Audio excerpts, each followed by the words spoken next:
আসসালামু আলাইকুম প্রিয় বার্সা ফ্যান্স, প্রিয় কুলার্স। বার্সার আরও একটা অসাধারণ জয়, রীতিমতো অবিশ্বাস্য আর একটা জয়, যেখানে হানসি ফ্লিকের অধীনে সুপার অ্যাটাকিং বার্সেলোনা গুনে গুনে 7টা গোল দিয়েছে প্রতিপক্ষের জালে এবং 7-1 গোলের বিশাল এই জয় সম্ভবত হানসি ফ্লিকের অধীনে ফাইনাল থার্ডের সবচেয়ে ফ্রুটফুল একটা ম্যাচ, যে ম্যাচটাতে বার্সেলোনা অল অ্যাটাকিং ফুটবলের মাধ্যমে প্রতিপক্ষকে রীতিমতো দুমড়ে মুচড়ে দিয়েছে। এটা এমন একটা ম্যাচ যেখানে আপনি শুধুমাত্র একজন নয়, দুজন নয়, একাধিক প্লেয়ার, অনেক প্লেয়ার পাবেন যারা যখনই বার্সেলোনা বল পেয়েছে, সেটা নিজেদের ডিফেন্সে হোক, মিডফিল্ডে হোক, ফাইনাল থার্ডে তো অবশ্যই তখনই আক্রমণাত্মক ফুটবল খেলেছে। 22টার মতো শট তারা কিন্তু অ্যাটেম্প্ট করেছে ক্লিয়ার কাটভাবে। কমপ্লিট ডমিনেশন ফ্রম মিনিট 1, এটা কিন্তু এ ম্যাচে মূল মন্ত্র ছিল বার্সার কাছে। এবং এই ম্যাচটাতে ফেরমিন লোপেস জোড়া গোল, জোড়া অ্যাসিস্ট, 4টা গোলে কন্ট্রিবিউশন রেখে সেন্টার অ্যাটাকিং মিডফিল্ডে অনেকটাই একজন ফলস নাম্বার 9 কিছু কিছু ক্ষেত্রে, বা কিছু ক্ষেত্রে সেন্টার অ্যাটাকিং মিডফিল্ডার হিসেবে কতটা অসাধারণ হতে পারেন সেটার মুনশিয়ানে দেখিয়েছেন। বরাবরের মতো রাফিনা, লামিন ইয়ামাল তাদের স্কিলের ঝড় দেখিয়েছে। এর পাশাপাশি ফ্রং ক্যাপ্টেন হিসেবে অসাধারণ একটা ম্যাচ কাটিয়েছেন। ফেরান তোরেস গোল পেয়েছেন। পাও কুবার্সি, বালদে, এরিক গার্সিয়া, কুন্ডে এই প্লেয়ারও তাদের জায়গা থেকে ইমপ্রেসিভ পারফরমেন্স দিয়েছেন।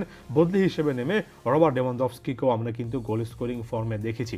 তবে পার্টিকুলারলি আমি যদি বেশ কয়েকটা গোল একটু ডাইসেক্ট করার চেষ্টা করি, যেটা আমার কাছে এমন টাইপের অ্যাপ্রোচে সবচেয়ে অসাধারণ ফ্যাক্টর লাগে, যেমন প্রথম গোলটার ক্ষেত্রে ফ্র্যাঙ্কি ডিয়ং যে জায়গাটা বল পেয়েছেন, এর আগে লামিন ইয়ামাল যে পাসটা বাড়িয়েছেন, এর পাশাপাশি তৃতীয় গোলের ক্ষেত্রেও দেখতে পারেন, পঞ্চম গোলের ক্ষেত্রেও দেখতে পারেন, যে জায়গা থেকে গোল স্কোরিং করার আগে প্লেয়ারটা বল পেয়েছেন, যেভাবে পাসগুলো এসেছে, এমনকি লেভানডস্কি যে গোলটা পেয়েছেন সেখানেও যদি ডি বক্সের মধ্যে তাকে যে অ্যাঙ্গেলে পাসটা দেওয়া হয়েছে সেটা যদি আপনি আলোচনা করেন, তাহলে ক্লিয়ার কাটভাবে এই আক্রমণগুলোতে আমি অ্যাসিস্ট মেকিং পাস কিংবা তার আগের পাসের কথা বলছি, সেখানে আপনি ক্লিয়ার কাটভাবে একজন প্রপার প্লে মেকার থাকলে, অথবা বলা চলে যে প্লে যদি ভোলাটাইল একটা পজিশনেও থাকেন, অর্থাৎ এক একজন থাকলেও আপনি যদি এটা কোচ হিসেবে ডিসাইড করে দেন আগে থেকে যে ডিরেক্ট অ্যাপ্রোচে খেলতে হবে, ডি বক্সে কোনো একজন প্লেয়ার রান মেক করলে তাকে ধরতে হবে, তখন এখানে হয়তোবা প্লেয়াররা ফিক্স থাকেন না, তবে আপনার সেন্টার অ্যাটাকিং মিডফিল্ডে কাউকে না কাউকে প্লে মেকিং রোলটা প্লে করতে হবে,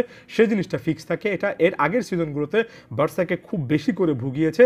লিওনেল মেসি যাওয়ার পরে ডি বক্সে কোনো একজন প্লেয়ারকে পারফেক্টলি ধরতে পারেন, যেমন ফ্র্যাঙ্কি ডিয়ংকে লামিন ইয়ামাল ধরতে পেরেছেন, যেমন বাকি তৃতীয়, পঞ্চম, ষষ্ঠ গোলের ক্ষেত্রে আমরা দেখেছি এই জিনিসটা এতদিন ধরে মিসিং ছিল। ডিবক্সের মধ্যে প্লেয়ার ধরতে পারার এই প্লে মেকিং অ্যাবিলিটিটাই বার্সাকে নতুন একটা এজ দিচ্ছে। এটা হানসি ফ্লিকের সিস্টেমে অনবদ্য একটা সংযোজন।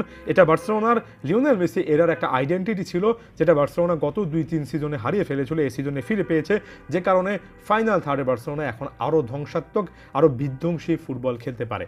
ফেরমিন লোপেস যে জায়গা থেকে গোল পেয়েছিলেন প্রথমটা, সেখানে যেভাবে অনেকটুকু নিচ থেকে পাও কুবার্সি পাস বাড়িয়েছেন, সেটা হানসি ফ্লিকের সিস্টেমের ভার্সিটিলিটি প্রমাণ করে।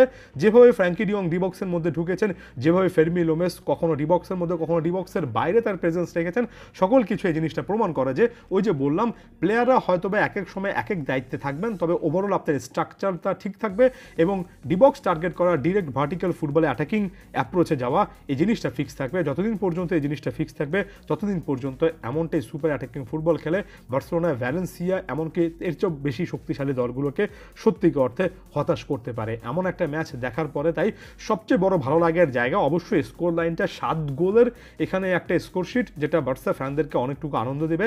তবে এগুলোকে ছাপিয়ে বার্সা প্লেয়ারদের মুভমেন্ট, তাদের মানসিকতা, কোচের ট্যাকটিক্স, এই জিনিসগুলো কিন্তু আরও বেশি করে ভাইটাল হয়ে যায়। লা লিগা ক্যাম্পেইন এখনও বার্সেলোনার জন্য কঠিন একটা পথ, এখনও মাঝখানে একটা লম্বা সময় ধরে লা লিগাতে বার্সেলোনা যা করেছে, পয়েন্ট টেবিলে 1 নম্বর স্থানে থাকে রিয়াল মাদ্রিদের সাথে স্পষ্টত 7 পয়েন্টের ব্যবধান আছে। তো এই টাইপের অ্যাপ্রোচ একটা কনফিডেন্স বুস্ট করতে পারে। এখনও যেহেতু 17টার মতো ম্যাচ বাকি ম্যাচগুলোতে বার্সেলোনায় এমন মাইন্ডসেট নিয়ে সত্যি করতে শেষের দিকে এসে লা লিগা ক্যাম্পেইনটাকে যথেষ্ট আকর্ষণীয় করে ফেলতে পারে। আদিওস ভিস্কা এল বার্সা।